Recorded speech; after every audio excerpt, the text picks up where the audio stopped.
We all grapple with what's right and wrong, don't we? That kind of inner compass, that steers us, whether we call things sins or crimes or just mistakes. Yeah, definitely. And today we're doing a deep dive into this really fascinating text one of you sent in. It explores these ideas, sin and crime, but goes way beyond just simple definitions. It challenges some assumptions. Exactly. This isn't just scratching the surface. The source material really digs into the reasons behind why we even have these concepts. It pulls in some history, but also a perspective from, well, the source says the latter half of the 20th century. Right. It tries to get at the deeper currents, you could say. That's a good way to put it. It's looking at what shapes our whole moral landscape. Okay, so let's unpack this. The source starts by drawing a line between sin and crime. What's the initial breakdown it gives? Well, it starts pretty straightforwardly. Sin is usually about breaking spiritual or religious codes. Crime is about breaking legal codes. Standard definitions, basically. Right. But then it immediately adds this important layer.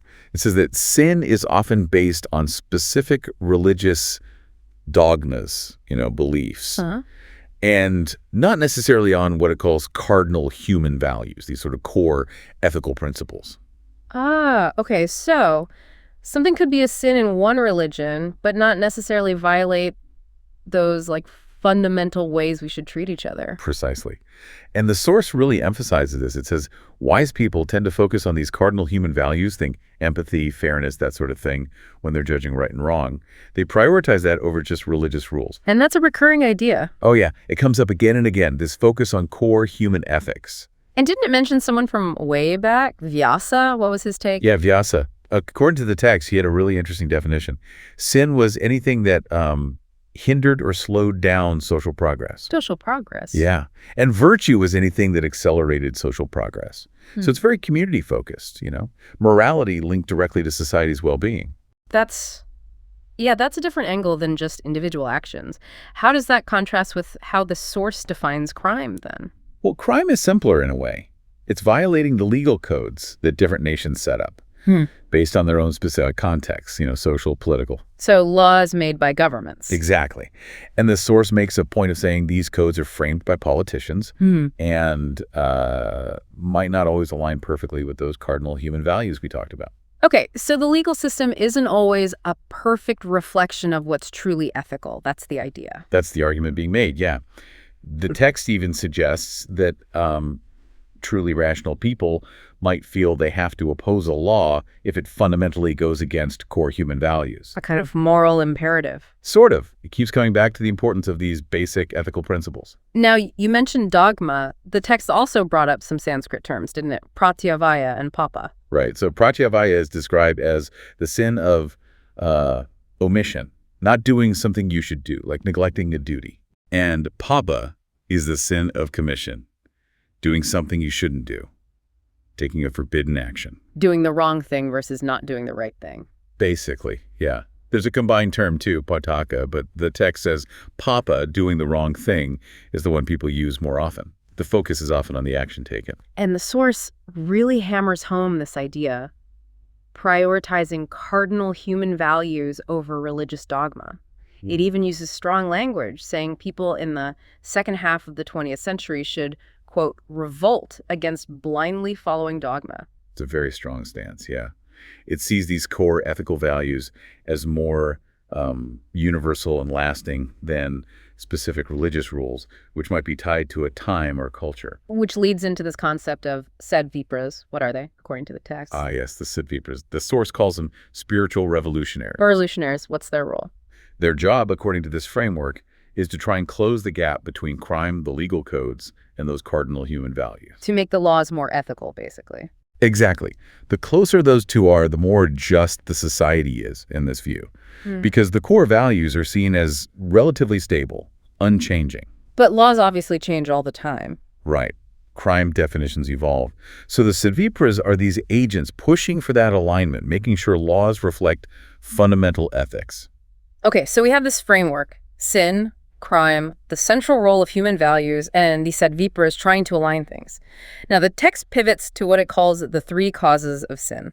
Let's get into the first one, a shortage of physical and psychic pabula. What does pabula mean here? Yeah, pabula. It means essential nourishment. Yeah. Both physical stuff, food, shelter, the basics. Right. And psychic or mental stuff, education, intellectual stimulation, positive social environment, Okay, so nourishment for body and mind. Yeah. And the lack of it is the first cause? Yes.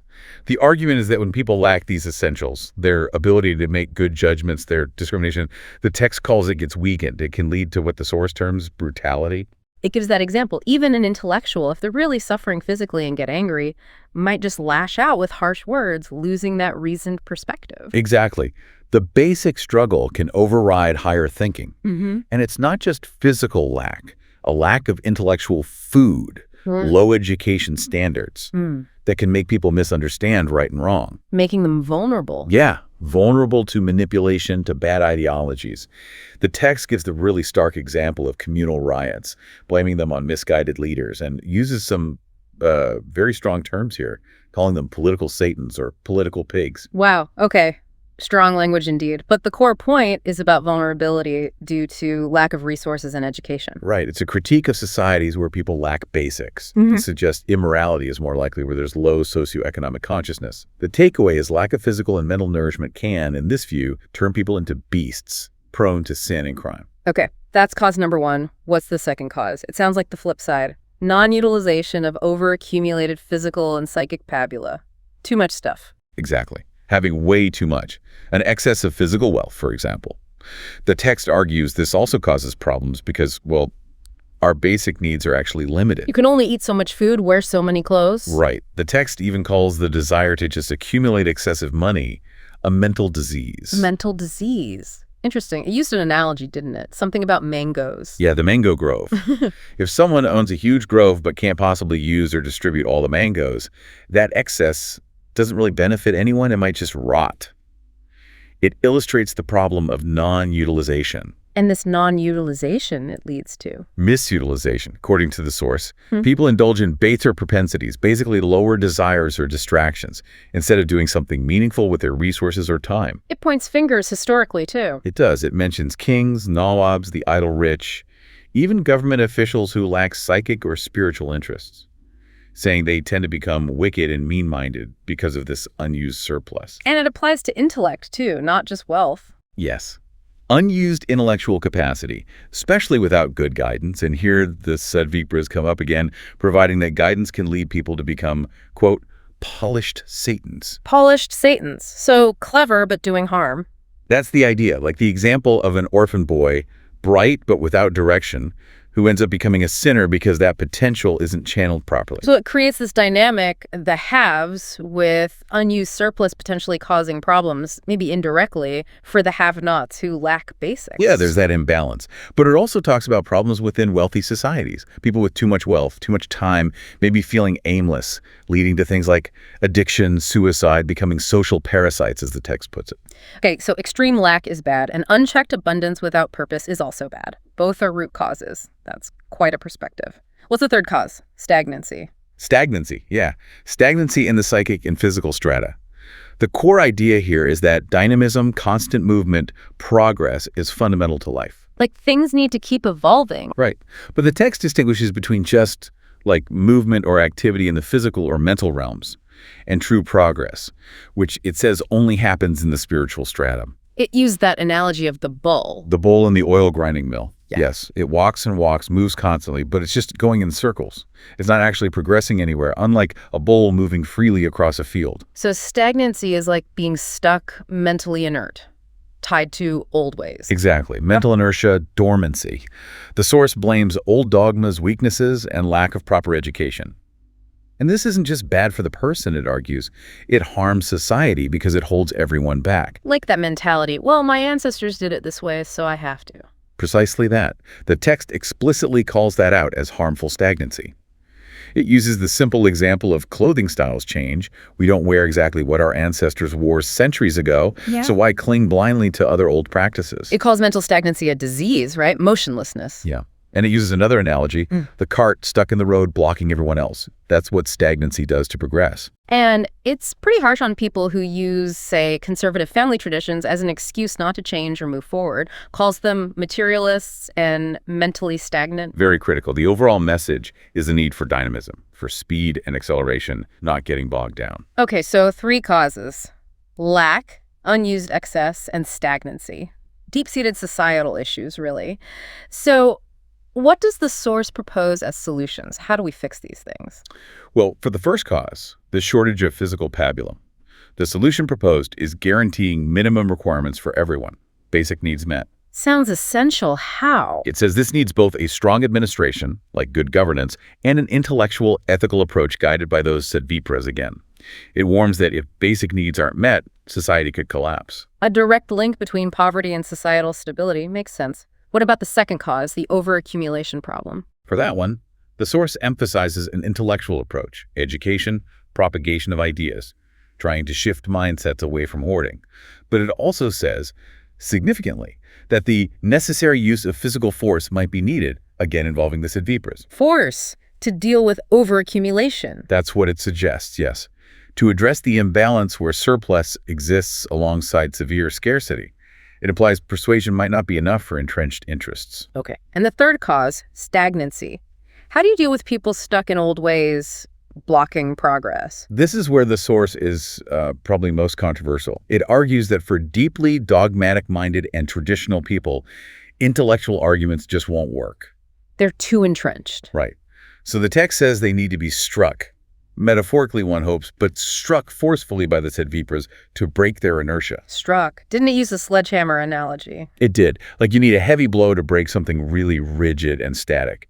The idea is to stop them hindering societal progress. Makes sense. What's the justification for such a harsh approach? The rationale given is that these stagnant individuals are seen as almost non-responsive, neither fully human nor animal in their lack of dynamism. They don't respond to reason, and their inaction actively harms others by slowing down progress for everyone.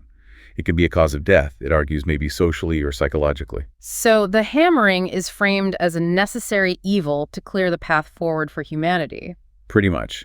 The Sadvipras are called upon to tackle all three causes with an iron hand, as the text puts it, to save humanity and allow progress. Yeah. It's a radical vision. It's definitely radical. Okay, let's try and pull this all together. We've gone through the source's distinction between sin and crime, this heavy emphasis on cardinal human values over religious dogma. Right, that core ethics piece. And then these three big causes for why things go wrong: lack of resources, problems from unused excess wealth or intellect, and the danger of getting stuck, of stagnancy. Yeah, it's a really unique perspective, isn't it? Focusing on these large-scale, almost systemic root causes rather than just individual failings. It really is. It shifts the focus to the underlying conditions in society.